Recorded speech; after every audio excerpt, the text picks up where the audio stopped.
Just come. Thank you sir. Please code दे दीजिए। Very good, please have it seat. Thank you sir. आपने code देख लिया अंकित? जी sir. क्या है कोड? सर 1911। 1911 का भारतीय इतिहास में क्या महत्व? सर 1911 में भारत की राजधानी कलकत्ता से दिल्ली हस्तांतरित हुई थी। दिल्ली दरबार का आयोजन हुआ था और सर यही बड़ी घटना 1911 में हुई थी। जनसंख्या से भी संबंधित कुछ हुआ था? सर शायद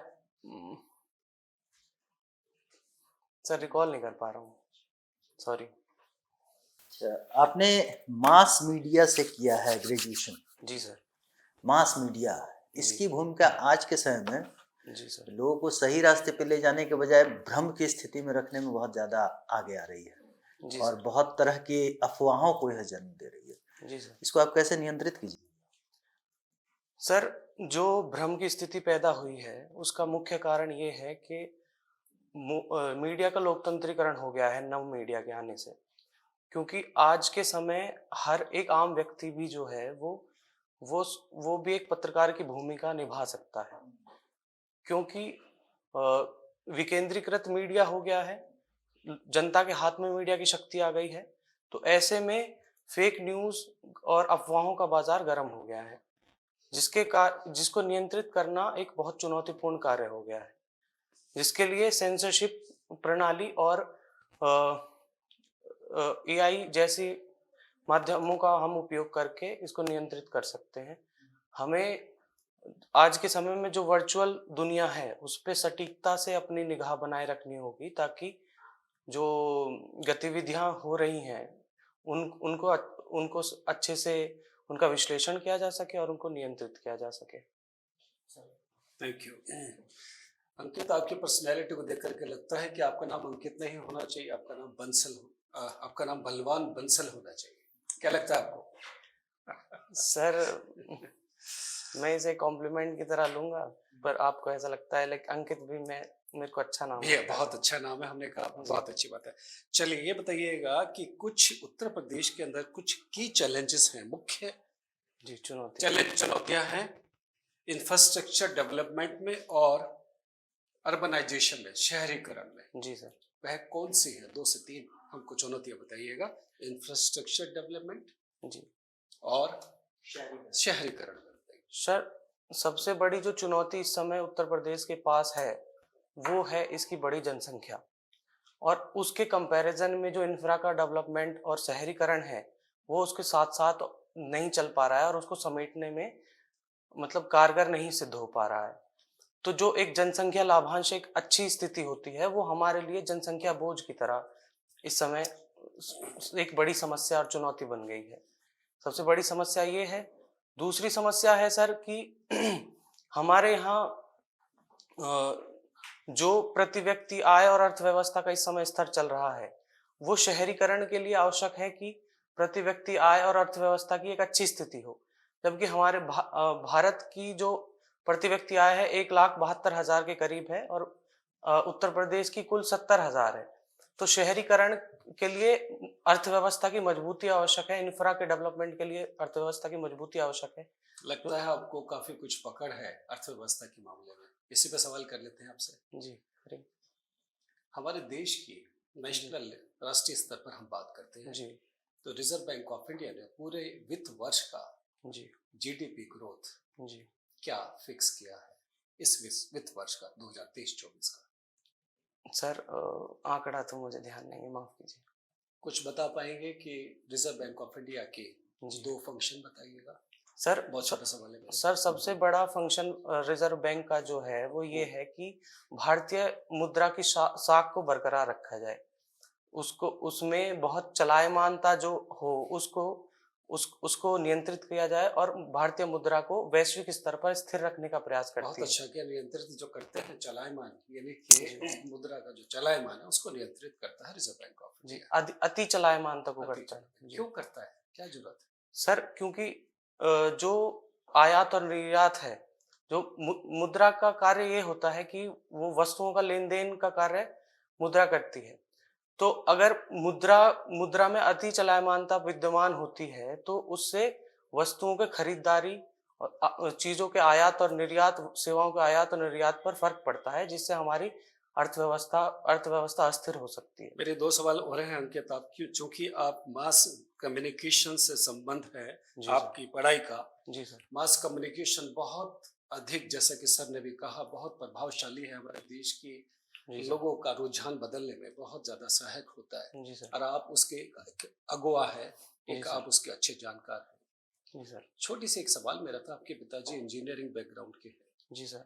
आपने पिताजी के नक्शे कदम पे ना चल करके मास कम्युनिकेशन को जी सर। अख्तियार किया, पकड़ा उसको, जी सर। क्या सोच करके? सर, पहली बात तो हमारे देश में ये स्वतंत्रता है कि आप व्यवसाय की स्वतंत्रता आर्टिकल 19 के तहत दी गई है।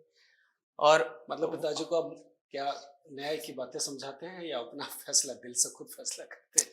पहले न्याय की बातें समझाते हैं, सर, सॉरी कानून सर। की बातें बताते हैं कि मेरे को न्याय में स्वतंत्र रहने के लिए, या आप अपना ही फैसला करते हैं? नहीं सर, मेरे मेरे पिताजी इतने स्वतंत्र मस्तिष्क के हैं कि वो मुझे चयन का अधिकार देते हैं। मतलब आपको संतुष्टि है कि ये आपने व्यवसाय ये चीज चुना आपने, जी इसको अध्ययन किया इसका। जी सर। आप शिक्षा शास्त्र के बारे में जानते हैं कुछ? शिक्षा शास्त्र पेडागोजी क्या होता है? सर, जो शिक्षा के विभिन्न मॉडल हैं और शिक्षा की पद्धतियों के बारे में जो अध्ययन किया जाता है, उसको शिक्षा पेडागोजी कहते हैं सर। मुझे रहा नहीं जा रहा, एक सवाल और बन गया आपकी पर्सनैलिटी को देख करके। आपका स्पोर्ट्स बहुत अधिक रुझान है, जी सर। किस खेल को खेलते हैं? बॉडी बिल्डिंग को, वेट लिफ्टिंग को, क्या करते हैं आप? सर, स्पोर्ट्स तो नहीं सर, लेकिन मैं जिम का शौकीन हूँ। तो जिम में कौन सी धारा को पकड़ा हुआ आपने, कौन सी लाइन? सर, मुख्यतः मैं वेट लिफ्टिंग और वेट ट्रेनिंग पे ही ध्यान देता हूँ सर। चलिए, तो thank you sir. Ankit ji, जी सर। अपने देश में लोकतंत्र है, जी सर। तो एक व्यक्ति को एक वोट का भी अधिकार है। एक व्यक्ति को, हर नागरिक को वोट करने का अधिकार है और सबके वोट की कीमत एक समान है। आपको लगता है ऐसा वोट, है? अच्छा। हाँ। तो जी सर, वोट करने का समान अधिकार है और सभी लोगों का मत मूल्य सेम है। मूल्य सेम है, आप मानते हैं इसे? जी सर। तो अगर मान लीजिए दक्षिण भारत का कोई राज्य है, वहाँ का जो संसदीय क्षेत्र है और जो एक उत्तर प्रदेश राज्य है उसका जो संसदीय क्षेत्र है, तो अगर मान लीजिए कि जो साउथ का स्टेट है वहाँ पे एक संसदीय क्षेत्र में 25 लाख लोग रहते हैं, 5 लाख लोग वहाँ ले लीजिए, ठीक है, 5 लाख वहाँ लीजिए, और उत्तर प्रदेश में मान लीजिए एक संसदीय क्षेत्र में एवरेज 15 लाख लोग रहते हैं।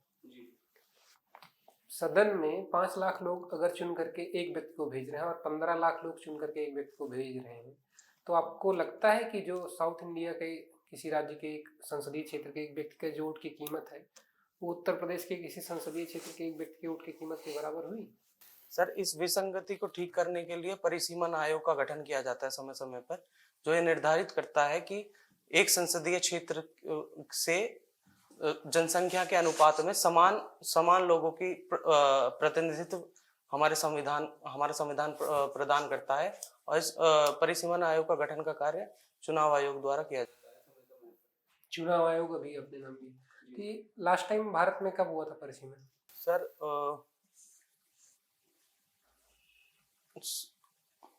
सर, वर्ष में, चलिए कोई बात नहीं, चुनाव आयोग की बात कर रहे थे। अभी कुछ हाल फिलहाल में चेंजेस हुए हैं जी, तो आपको लगता है कि, पहले बताइए चेंजेस क्या हुए? सर, चुनाव आयोग के संदर्भ में हाल ही में सर्वोच्च न्यायालय का जो एक निर्णय आया है, जिसमें उन्होंने कहा था कि जो मुख्य चुनाव आयुक्त हैं, उनकी नियुक्ति के संदर्भ में एक पैनल का गठन होना चाहिए, जिसमें प्रधानमंत्री, लीडर ऑफ अपोजिशन और मुख्य न्यायाधीश रहें। लेकिन इसके संदर्भ में हाल ही में एक विधेयक प्रस्तुत संसद में किया गया है, जिसमें मुख्य न्यायाधीश के स्थान पर कानून मंत्री या किसी कैबिनेट मंत्री का जगह दी गई है, जिससे जो निर्णय क्षमता का विधेयक पारित हो गया कि नहीं? सर विधेयक पारित होने का अच्छा, इसमें एक सर्च कमेटी बनाई गई है, एक सेलेक्ट कमेटी बनाई गई है, जानते हैं क्या है आप? नहीं सर। अच्छा, अभी 3 कानून थे, आईपीसी, सीआरपीसी, सीपीसी, तीनों के नए नाम दिए गए हैं। तो आप बता सकते हैं जो पहले के आईपीसी, सीआरपीसी, सीपीसी थे और अभी जो 3 नया नाम दिया गया, वो नाम क्या है और क्या परिवर्तन आया है पिछले वाले से नए वाले में? सर भारतीय न्याय संहिता एक है इसको इसका नाम बदल के भारतीय न्याय संहिता सर, शायद आईपीसी को बदल के किया गया है, मैं कंफर्म नहीं हूँ किया। सर। आईपीसी का फुल फॉर्म क्या है? Indian penal code. ठीक है, और और सीआरपीसी क्रिमिनल प्रोसीजर कोड है सर। इसका क्या नाम है? इस सर मैं इनका रिकॉल नहीं कर पा। चेंजेस क्या हुए हैं, कुछ आपको ब्रॉडर आइडिया है क्या पहले वाले से अभी में क्या चेंज है? कोई बात नहीं। तो ऐसा एक टर्म आपने सुना होगा, मून लाइटिंग। सुना है? अच्छा, कोई अपनी 3 स्ट्रेंथ आप बता दीजिए हमें बस। सर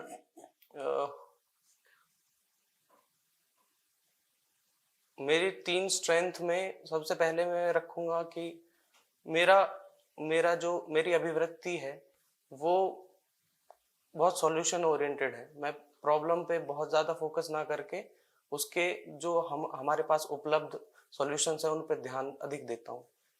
दूसरा सर, मुझे लगता है कि मेरे अंदर इमोशनल इंटेलिजेंस है। और तीसरी जो मुझे अपनी क्षमता लगती है वो है दृढ़ निश्चय करने की क्षमता। कमियां अगर पूछूं आपसे 3 आपकी? सर मेरी कमियों में कभी कभी सर मैं इमोशंस से ड्रिवन हो जाता हूँ कई बार। और तो आपको लगता है किसी इंसान को इमोशन से ड्रिवन नहीं होना चाहिए?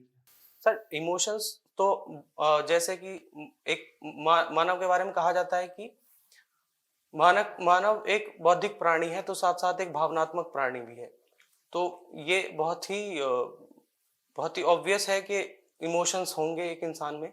लेकिन कई बार इमोशंस में बह जाने की मैं बात कर रहा हूँ कि वो आपके लिए कमी हो सकती है। और इसी क्रम में मैं ये भी कहना चाहता हूँ सर कि कई बार मैं बहुत सारी चीज़ों को लेके बहुत पैशनेट रहता हूँ अपनी लाइफ में। तो पैशन भी आपको आपकी मुख्य धारा से कई बार अलग ले जा सकता है। तो ये तो बोला जाता है ना, लाइफ में आप अपने पैशन को फॉलो कीजिए। लेकिन अगर आपका एक लक्ष्य है और आप किसी आप पैशन में बह के आप अपने लक्ष्य से दूर हो सकते हैं। तो अगर आप अपने लक्ष्य के लिए ही पैशन रखिए तो क्या बुराई? नहीं, वो पॉजिटिव में काम करता है सर मेरे लिए, लेकिन वो नेगेटिव सेंस में भी बता रहा है आपसे। आपके लिए गुड गवर्नेंस के क्या मायने हैं? सर गुड गवर्नेंस एक ऐसी शासन व्यवस्था है जिसके अंतर्गत जो शासन की सभी प्रक्रियाएं हैं, सभी गतिविधियां हैं, वो जनता के लिए संचालित की जाती है। जनोन्मुख शासन की व्यवस्था होती है। जिसके कुछ कंपोनेंट होते हैं, कुछ आइडिया है, 2-4 का नाम पता है? सर इसमें कुछ वर्ल्ड बैंक के अनुसार कुछ ऐसे गुण विद्यमान होते हैं जिसमें पारदर्शिता, सहभागिता, उत्तरदायित्व और नैतिकता और विधि का शासन जैसे कंपोनेंट इसमें मौजूद होते हैं। खाप पंचायतों का जी समाज में क्या योगदान है? सर खाप पंचायतें लोकल स्तर पर चीजों को मैनेज करने के काम आ सकती हैं। इसका पॉजिटिव इम्पैक्ट ये है। जैसे किस तरीके का मैनेज? सर जैसे किसी भी समाज में संघर्ष होना आम बात है। सामाजिक संघर्ष को शमन की स्थिति में लोकल स्तर पर ही उसका शमन हो जाए, इसका कार्य खाप पंचायतें कर सकती हैं। कुछ मायनों में सकारात्मक भूमिका निभा सकती हैं। यही संकल्पना न्याय पंचायतों के संदर्भ में भी कार्य करती है। बीच में उनके कई फैसले बहुत विवादों में रहे हैं, तो उनको किस तरीके से देखते हैं? सर खाप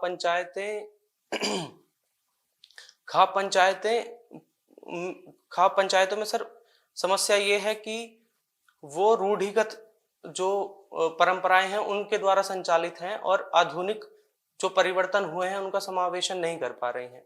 रूढ़ि और परंपरा में क्या अंतर है? सर रूढ़ियां परंपरा वो होती हैं जो पीढ़ी दर पीढ़ी हमें चली आ रही हैं, हमें एक विरासत के तौर पर मिलती हैं। जब परंपरा और अधिक स्थायी हो जाती है तो रूढ़ी का रूप ग्रहण कर लेती है, जिसमें उसकी तार्किकता पर भी ध्यान नहीं दिया जाता कई बार। धर्म और संस्कृति में क्या अंतर है? सर धर्म संस्कृति का एक अंग है। संस्कृति एक बृहत्तर अवधारणा है। राहुल सांकृत्यायन है उनके, वो कहते हैं कि जो जीवन जीने की कला है वो संस्कृति है, जिसमें संस्कृति के विभिन्न पक्ष जिसमें शामिल होते हैं, जिसमें धर्म, भाषा, पहनावा, संस्कृति की 4 अध्याय किसने लिखा है? जी राहुल सांकृत्यायन की ही कृति है। सॉरी सर, शायद मैं गलत बोल रहा हूँ, मैं ध्यान नहीं कर पा रहा हूँ उनका नाम। शायद ओडीओपी के तहत बागपत को उसका जो वन उत्पाद है किसको चिन्हित किया गया है? सर वहाँ से फर्नीचर्स को चिन्हित किया गया। सहारनपुर से फिर क्या किया गया? सहारनपुर का मैं ध्यान नहीं कर पा रहा हूँ सर। 1857 की क्रांति से बागपत कैसे जुड़ा हुआ है? सर 1857 की क्रांति से बागपत इस तरह जुड़ा हुआ है कि जब 1857 की क्रांति मेरठ से शुरू हुई तो बागपत मेरठ की ही एक तहसील था, और यहाँ पर शाहमल के नेतृत्व में 1857 की क्रांति में बढ़ चढ़ कर हिस्सा लिया गया, और जाट गुजर एकता के रूप में यहाँ पर अंग्रेजों का तीव्र। बागपत का अर्थ क्या है? बागपत का अर्थ सर इसका 2 मुख्य माने जाते हैं कि इसकी शाब्दिक उत्पत्ति 2 मुख्य स्रोतों से मानी जाती है। एक है व्याघ्रप्रस्थ, मतलब वह स्थान जहाँ व्याघ्र यानी बाघ रहते हो, और एक वाक्यप्रस्थ यानी वह स्थान जहाँ भाषण दिया जाता हो। तो इसकी उत्पत्ति 2 स्थानों से मानी जाती है। सांस्कृतिक समृद्धि के तौर पे बागपत को क्या देखते हैं, किस तरीके से देखते हैं? सर सांस्कृतिक समृद्धि के तौर पर बागपत सर पश्चिमी उत्तर प्रदेश का एकदम ठेठ उदाहरण है, जिसमें यहाँ हरियाणा जो संलग्न है वहाँ का भी प्रभाव है, उत्तर प्रदेश का भी प्रभाव है, और एक मिश्रित संस्कृति के तौर पर बागपत की स्थिति है सर, जिसमें मुख्यतः कृषि के इर्द गिर्द ही इसकी संस्कृति घूमती है। चौधरी चरण सिंह का योगदान किस तरीके से देखते हैं? सर चौधरी चरण सिंह जो थे वो भारत के प्रधानमंत्री रहे, और कृषि नेता के रूप में वो मुख्यतः जाने जाते हैं। राष्ट्रीय लोकदल की उन्होंने स्थापना की, और बागपत ही के वो उनका। पीत पत्रकारिता क्या है? सर पीत पत्रकारिता ऐसी पत्रकारिता का द्योतक है जो पत्रकारिता सनसनीखेज पद्धति के द्वारा अपने आप को प्रसार करने का प्रयास करती हो। सांस्कृतिक वर्चस्ववाद क्या है, पत्रकारिता में पढ़ाया जाता है आप लोग को? सांस्कृतिक वर्चस्ववाद का अर्थ ये है सर कि किसी संस्कृति को दूसरों के ऊपर आप जब थोप कर और अपनी प्रधानता श्रेष्ठता स्थापित करना चाहते हो तो वो सांस्कृतिक वर्चस्व की स्थिति में। हैबर मास का नाम सुने हैं? हैबर मास, सॉरी सर। कोई बात नहीं। ग्लोबलाइजेशन के बाद पत्रकारिता का जो विकेंद्रीकरण हुआ है उसके बारे में बताइए। सर भूमंडलीकरण जो है, भूमंडलीकरण एक रूपता का हिमायती है। इसमें जो सर्वोत्तम और सर्वशक्तिशाली हैं उनकी प्रधानता स्थापित हो जाती है, लेकिन साथ ही साथ जो ऐसे लोग हैं जो स्थानीय हैं उनको भी एक विश्व पटल पर एक पहचान उपलब्ध होती है भूमंडलीकरण के द्वारा। तो मीडिया ने जब मीडिया के विकेंद्रीकरण के रूप में विश्व के अनेकों ऐसे लोग स्थापित किए हैं जो आज अपनी वैश्विक स्थिति दर्ज करा रहे हैं। और साथ ही साथ ऐसे मीडिया हाउसेस भी उन्होंने स्थापित किए हैं, जैसे कि बीबीसी और अल जजीरा जैसे चैनल्स हैं, जो आज अपनी विश्वव्यापी स्थिति दर्शा रहे हैं। अच्छा, अभी आप पत्रकारिता पे भी बात हो रही थी। भारत में अभी जो डिजिटल मीडिया जब से आया है, तब से पत्रकारिता का स्तर निम्न होता जा रहा है। क्या आप इससे सहमत हैं?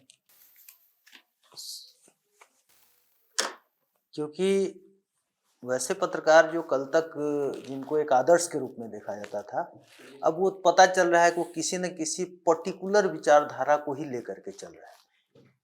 तो आपको लगता है कि पत्रकारिता जैसे पेशे में इस चीज के लिए कोई जगह है? सर, डिजिटल मीडिया के आने से पत्रकारिता के क्षेत्र में काफी आमूलचूल परिवर्तन हुए हैं, जिनमें से कुछ सकारात्मक हैं और कुछ नकारात्मक भी हैं।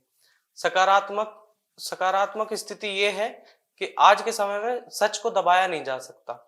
अगर जो कोई किसी प्रोपेगेंडा के तहत या किसी विचारधारा से प्रेरित होकर कोई कार्यकर्ता भी है, कोई पत्रकार कार्यकर्ता भी है, तो उसी के विपक्ष में 10 और भी ऐसे पत्रकार हैं जो सच्चाई को उजागर करने के लिए खड़े हो जाएंगे।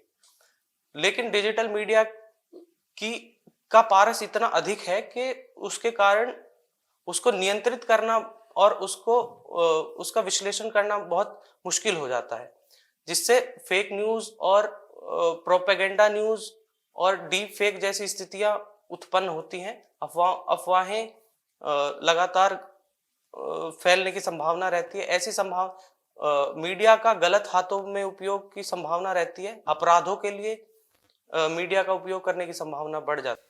क्या गंगा एक्सप्रेसवे के विषय में कुछ बता सकते हैं आप? सर, गंगा एक्सप्रेसवे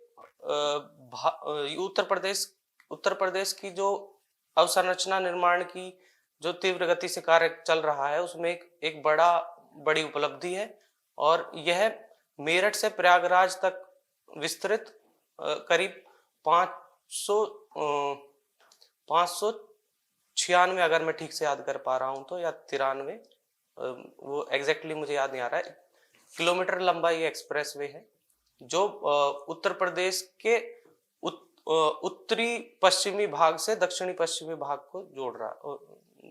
कुल कितने एक्सप्रेसवे हैं उत्तर प्रदेश में? सर, कुल 13 एक्सप्रेसवे हैं, जिनमें से 6 कार्यरत हैं और अभी 7 निर्माणाधीन हैं। आपने हिस्ट्री से एमए किया है। अगर आपको इतिहास को दोबारा लिखने का मौका दिया जाए, तो भारतीय इतिहास की कौन सी 3 घटना है जिसको आप अपनी पुस्तक में शामिल नहीं करेंगे, नहीं करना चाहेंगे?